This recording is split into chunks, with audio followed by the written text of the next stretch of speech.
로마서 10장. 형제들이여, 내가 하나님께 이스라엘을 위해 진실로 간구하고 기도하는 것은 이스라엘인들의 구원입니다. 내가 증언하건대 이스라엘인들은 하나님에 대한 열정은 있으나 그 이치를 알지 못하기 때문입니다.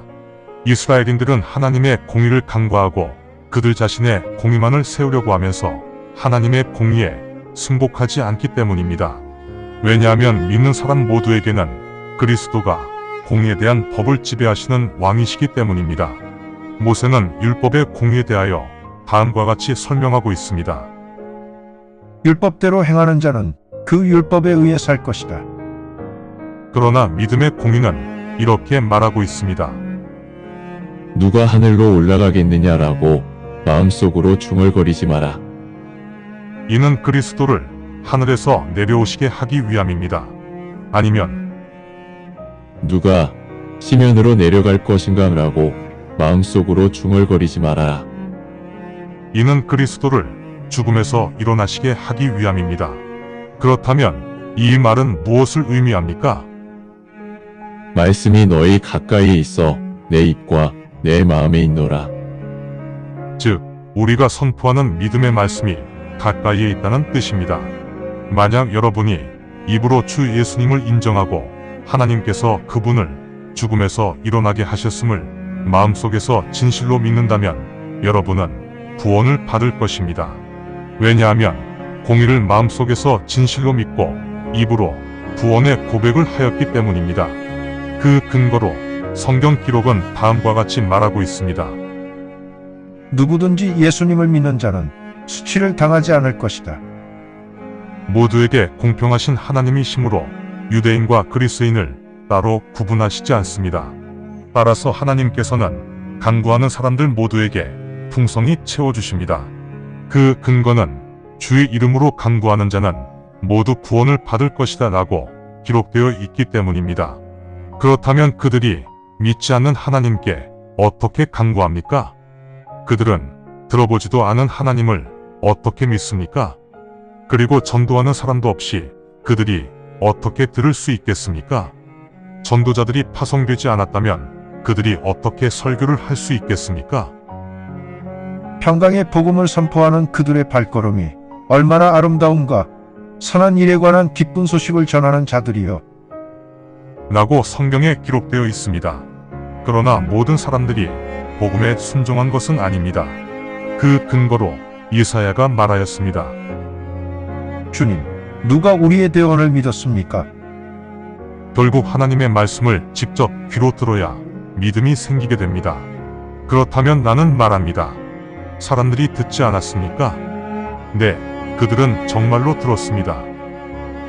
그들의 소리가 온 땅에 들렸으며 그들의 말씀이 땅 끝까지 퍼졌노라. 그렇다면 내가 질문합니다. 이스라엘은 알고 있지 않았습니까? 모세가 맨 먼저 태어나기를 나는 내 민족이 아닌 다른 민족을 통해 너희가 질투하게 할 것이며 내가 어리석은 민족을 통해 너희 이스라엘 민족을 화나게 만들 것이다. 하였습니다. 이사야는 아주 담대하게 대언합니다. 나 하나님을 찾지 않던 사람들이 나를 알게 되었으며 내게 간구하지 않은 사람들에게 내가 나타나게 되었다. 나 하나님에게 불순종하며 반발하는 사람들을 향해 나는 하루 종일 내 손을 뻗고 기다리고 있었노라. 라고 이사야가 이스라엘에게 대언하였습니다. 로마서 11장. 그렇다면 내가 묻겠습니다. 하나님께서 당신의 백성을 버리신 것입니까? 절대 그렇지 않습니다. 왜냐하면 나도 이스라엘인으로 아브라함의 자손이며 베냐민 지파에 속한 사람입니다. 하나님께서는 미리 아시고 계셨던 하나님 백성들을 버리지 않으셨습니다. 성경 기록이 엘리야에 대해 무슨 말을 하는지, 그리고 엘리야가 이스라엘의 반감을 가지고 하나님께 어떻게 탄원하였는지 여러분이 알고 있지 않습니까? 엘리야가 말하기를 주님, 이스라엘인들이 주님의 대언자들을 죽이고 주님의 제단을 허물어뜨려 이제는 저 혼자 남았는데 저들이 저도 죽이려고 합니다. 그런데 하나님께서 엘리야에게 어떻게 답하셨습니까? 바알에게 절을 하지 않았고 무릎도 꿇지 않은 자 7,000명을 내가 직접 확보하였다. 라고 하셨습니다. 따라서 지금 이 시대에도 하나님의 은혜로 택함을 받은 사람들이 남아 있습니다. 만약 이 택함이 하나님의 은혜에 의한 것이라면 택함은 더 이상 우리의 행위에 의한 것이 아닙니다. 만약 택함이 우리의 행위에 의한 것이라면 하나님의 은혜는 더 이상 은혜가 아닙니다. 그리고 만약 택함이 우리의 행위에 의한 것이라면 택함도 은혜가 아닙니다. 그런데 만약 택함이 하나님의 은혜에 의한 것이라면 우리의 행위는 더 이상 행위가 아닙니다. 그렇다면 무엇입니까?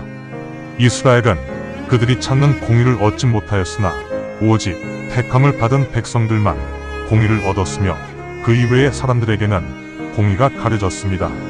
바로 다음과 같이 기록된 대로 되었습니다. 하나님께서 이스라엘인에게 혼미한 영을 주셨기에 오늘 이 순간까지 그들의 눈은 볼 수 없고 그들의 귀는 들을 수 없다. 다윗도 말하기를 이스라엘인의 식탁이 자신들에게 올가미가 되고 함정이 되며 걸림돌이 되고 봉이 되게 하소서. 즉 죄값을 치르게 하소서. 이스라엘인의 눈이 어두워져 보지 못하며 그들의 등이 항상 굽어 있게 하소서. 그렇다면 내가 묻겠습니다. 이스라엘인이 실족하였기 때문에 이제는 일어날 수 없습니까? 그렇지 않습니다. 단지 그들이 실족하여 쓰러졌으므로 그들의 시기심을 조장하기 위해 이방인이 구원을 받은 것입니다. 이제 만약 이스라엘인의 실족으로 인해 세상이 풍요롭게 된다면, 그리고 그들의 실족이 이방인을 풍요롭게 하였다고 한다면, 만약 이스라엘인들이 온전해지는 경우 이스라엘인들은 얼마나 더 풍요롭게 되겠습니까? 그래서 나는 이방인 여러분에게 말합니다. 내가 이방인을 위한 사도인 만큼 나는 나의 사역을 확대 강화시킬 것입니다. 나는 수단과 방법을 가리지 않고 내 민족에게 시기심을 조장하여 그들 중 일부라도 구하고자 최선을 다할 것입니다. 하나님께서 이스라엘인을 버리심으로써 세상과 화해하셨다면, 만약 하나님께서 이스라엘인을 인정하고 받아들이시는 경우 이스라엘인은 죽음에서 생명을 얻게 될 것입니다.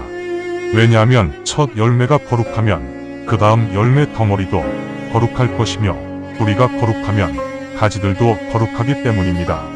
만약 거룩한 올리브 나무의 가지가 일부 부러져서 야생 올리브 나무인 여러분을 그들에게, 즉 거룩한 나무에 접목시켰다면, 그리고 거룩한 올리브 나무의 뿌리와 영양분을 위해 여러분이 함께 일하며 일익을 담당하게 되었다면 그 부러진 가지들에게 자랑하지 마십시오. 만약 여러분이 자랑을 한다면 여러분은 이 말을 기억해야 합니다.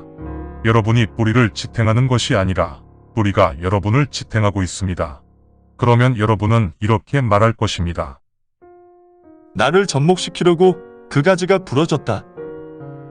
말씀 잘하셨습니다. 그 가지들은 불신으로 인해 부러졌으며 여러분은 믿음으로 일어섰습니다.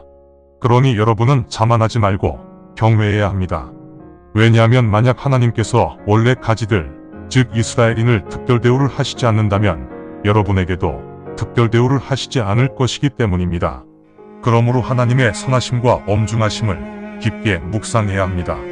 실족한 자들에게는 하나님의 엄중함이 있을 것이나 여러분이 하나님의 선하심 안에 계속 거한다면 여러분에게는 하나님의 선하심이 있을 것입니다. 그러나 그렇지 않으면 여러분도 잘려나갈 것입니다. 그리고 만약 실족한 자들이 불신에서 벗어난다면 그들 또한 접목될 것입니다. 왜냐하면 하나님은 그들을 다시 접목시키실 수 있기 때문입니다. 만약 야생 올리브 나무에서 잘린 여러분을 자연의 섭리에 벗어남을 감수하고 잘 양육된 올리브 나무에 접목할 수 있다면, 이 부러진 나무 가지가 된 여러분을 자연의 섭리에 맞게 동종의 나무에 접목하는 것은 훨씬 더 쉽지 않겠습니까? 형제들이여, 나는 이방인이 충만해질 때까지도 아직 무지한 이스라엘인이 일부 있다는 이 수수께끼 같은 사실을 여러분이 간과하지 않고 깨닫기 원하며, 이를 통해 여러분 스스로 자신의 꾀에 넘어가지 않기 원합니다. 이스라엘은 다음과 같이 기록된 대로 모두 구원받을 것입니다. 구원자는 시온에서 나올 것이며 야곱 족속의 불경함을 외면할 것이다. 왜냐하면 내가 그들의 죄를 제거하고 구원하겠다고 언약하였기 때문이다. 복음의 관점에서 보면 여러분 때문에 이스라엘이 하나님의 적이 되었지만 택함 받은 백성의 관점에서 보면 조상들의 덕분으로 이스라엘은 하나님의 사랑을 받고 있습니다. 그 이유는 하나님의 선물과 부르심은 취소불능이며 변경할 수 없는 것이기 때문입니다. 여러분도 한때에는 하나님께 불순종하였지만 이스라엘인들의 불순종으로 인해 여러분이 이제 긍휼을 받았으며, 마찬가지로 이스라엘인들이 지금은 순종하지 못해 긍휼함을 받지 못하지만 여러분이 긍휼을 받은 것처럼 그들 또한 장차 긍휼을 받을 수 있습니다. 왜냐하면 하나님께서 이스라엘인 모두가 불순종하도록 방치하신 것은 그들 모두에게 긍휼을 베푸시기 위함입니다. 5. 하나님의 지혜와 지식은 너무나 깊고 웅대합니다. 하나님의 판단은 헤아릴 수가 없으며 하나님의 방법은 인간의 경지를 초월합니다. 누가 주님의 마음을 알 수 있겠습니까? 아니면 누가 주님의 상담자가 될 수 있겠습니까? 아니면 주님께 먼저 드린 사람이 있습니까? 그 사람은 보상을 받을까요?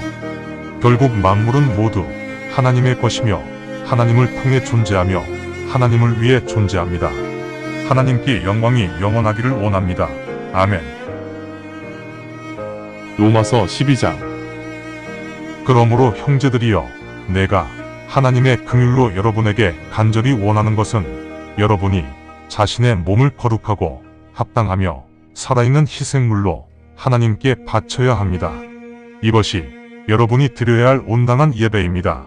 세상의 것을 추구하지 말고 여러분의 마음을 변화시켜 거듭남으로써 여러분을 통해 선하시고 합당하시며 완전하신 하나님의 뜻이 무엇인지 드러나게 됩니다. 하나님의 은혜를 받은 내가 여러분에게 전하는 것이니 여러분은 자신을 현실에 맞지 않게 과대평가하지 말고 하나님께서 여러분 각자에게 주신 믿음의 분량대로 각자 자신을 냉철하게 평가하십시오.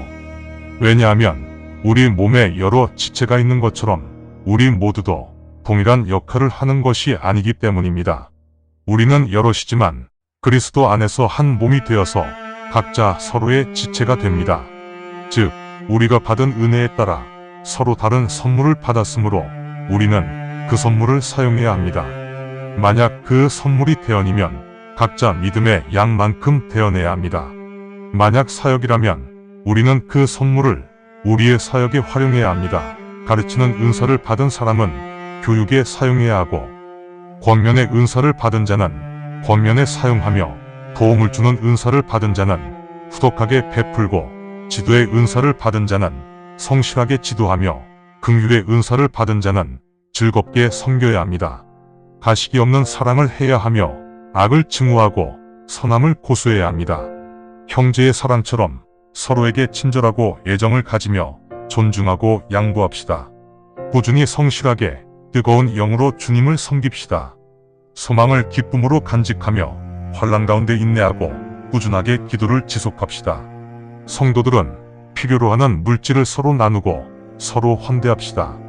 여러분을 핍박하는 자들에게 저주가 아니라 복이 내리기를 간구하십시오. 기뻐하는 사람들과 함께 기뻐하십시오.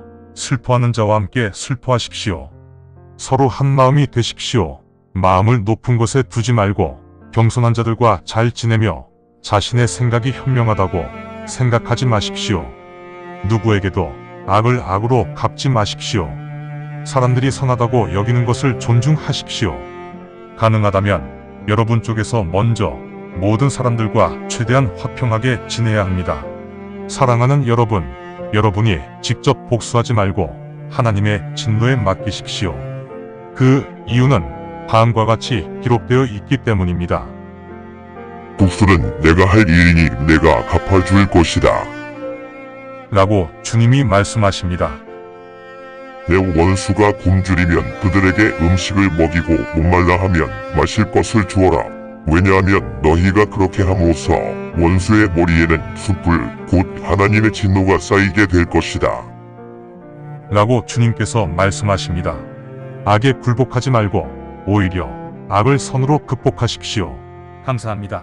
주님의 말씀입니다. 성경을 처음 접하는 분들에게 기존의 한글 성경은 항상 이해하기 어려운 책입니다. 그래서 영어판 NKJV 성경과 여러 주석과 참조문헌을 활용하여 내용을 전달하기 위해 쉽게 풀어 표기하였습니다. 성경을 듣고 읽을 때 주님의 영이 임재하기 원합니다. 택함을 받았으나 그 사실을 모른 채 아직 어둠에서 방황하고 있는 어린 양들이 이 동영상을 보고 들어 주님의 새 언약을 확신하고 소망함으로 하나님의 백성이 되어 주님의 나라에서 영원무궁토록 권세를 누리며 살기를 간절히 원합니다. 아멘.